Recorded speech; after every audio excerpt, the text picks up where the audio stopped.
Is it self-harm or is it suicidal ideation? Is the person harming themselves for a purpose other than ending their life, or do they truly want to end their life? And is self-harm even the right term? Is that the term we should be using? Well, I'm Dr. Virginia, and I'm going to give you some new terms that I want you to be thinking about. Self-harm. We used to call pretty much everything self-harm, and then it was self-injurious behavior, and then it kind of evolved into a variation of what we now call self-directed violence, right? Or violence against the self. These are all terms that we have used for a person that might want to inflict damage to themselves. So you might be asking, well, what's the purpose of it? That is exactly what determines whether it's self-harm or SIB, self-injurious behavior, versus suicidal ideation. Suicidal ideation is a person that wants to unalive themselves. What's the main difference? It's the purpose behind it. So self-injurious behavior, self-harm, a self-directed act of violence. The purpose usually, from what I've heard from patients, this is actually talking from patients and the data actually supports this, there are a couple things, and it's kind of been boiled down. I have a very common sense approach to medicine, at least that's what I've been told by my supervisors. It boils down to three things, one of three things. Number one, it could be because the person just has such a flat affect, meaning that they're not feeling anything and you're not noticing anything in terms of their emotions on their face. And that's also reflected internally. They're really not feeling very much on the inside. I've had people say, I just feel empty or dead or just stagnant on the inside.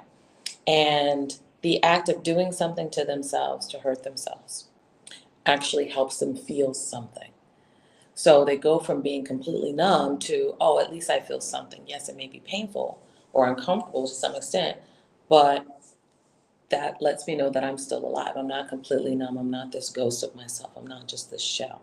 Second reason might be they feel too much on the inside, a lot of tension, a lot of pressure. And I've had people say, well, doing something to harm myself, it's almost like I'm releasing pressure. It's like a pressure valve is going off, right? If you've ever had a pressure cooker, an actual authentic old-fashioned pressure cooker, it's got a dial to tell you the pressure, but it also has something like a release valve. Either there's a little valve that you can open up, or there's a lid that you can unscrew or flip, and that will allow some of the pressure to evaporate. Well, if you don't have that, literally, that pot, if there gets too much steam, if it gets too much air pressure on the inside of that pot, it can actually do some significant damage in and around it. So release of pressure is another thing. The last version that I've heard of, well, why would a person want to harm themselves? The last version is, well, I'm in control. Previously, in an extent of trauma, someone else was in control. He hurt me, she hurt me, they hurt me. And they were in control of the pain that was inflicted. Well, now guess what? If someone's going to cause pain in my life, let it be me. Let me be the person that controls that. Okay? And I'm not sure if that is resonating with anyone that's watching. If it is, if you don't mind putting in the comments, yeah. Other thing is, if you're noticing that you're having these experiences and you're struggling, there is help. There definitely, we wanted to see if we can treat the root cause of whatever is going on.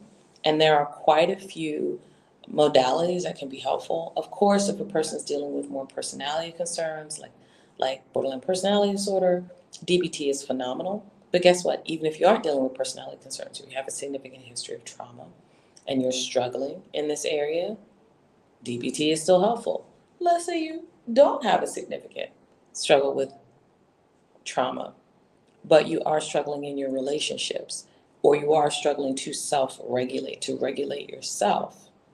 DBT can still be helpful. DBT is dialectical behavioral therapy. It's a spinoff of cognitive behavioral therapy. Most of the major therapies that we use right now are a spinoff of CBT, okay, or cognitive behavioral therapy. And DBT, I think, are just basic life skills. They're just basic dealing with life, dealing with stressor skills. So whenever I have an opportunity to recommend it, I actually will do that. let's say you're already doing that, you need a step above that. Well, certainly medications can be helpful. There are quite a few medications. Now, it's symptom based. If you're feeling that intense pressure, maybe it feels like a lot of anxiety. I've had people say they just feel like there's energy, too much energy on the inside, and they just too much. They just feel overwhelmed. If it's in that anxiety realm, then yeah, we might use a medication that's an anti-anxiety medicine or an anxiolytic. There are some that were created to be that, Boost Bar, plus some of the benzodiazepines, and then there are others that we were created for one thing, and then it's like, what psychiatry does. It was created for something else. There's some benefit, so we're gonna adopt it. But honestly, this is kind of in our ballpark. Antidepressants were created for depression within the realm of psychiatry.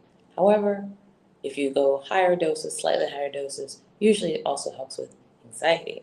So Paxil, antidepressant, moderate to high doses, great for anxiety, as an example. Effexor, wonderful antidepressant, at slightly higher doses, can be good for anxiety, among other things. So I'm hoping that has kind of helped give you an idea about self-harm versus SI, or the thoughts to harm the self.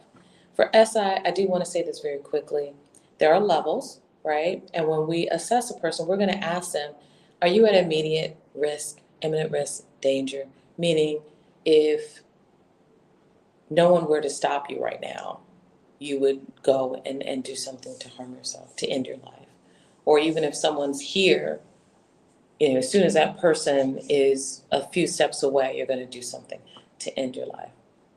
Another thing to think about is the person that says, well, no, I wouldn't do anything, but the thoughts are still there. The thoughts are still plaguing me. All of those are reasons for treatment, every single one of them.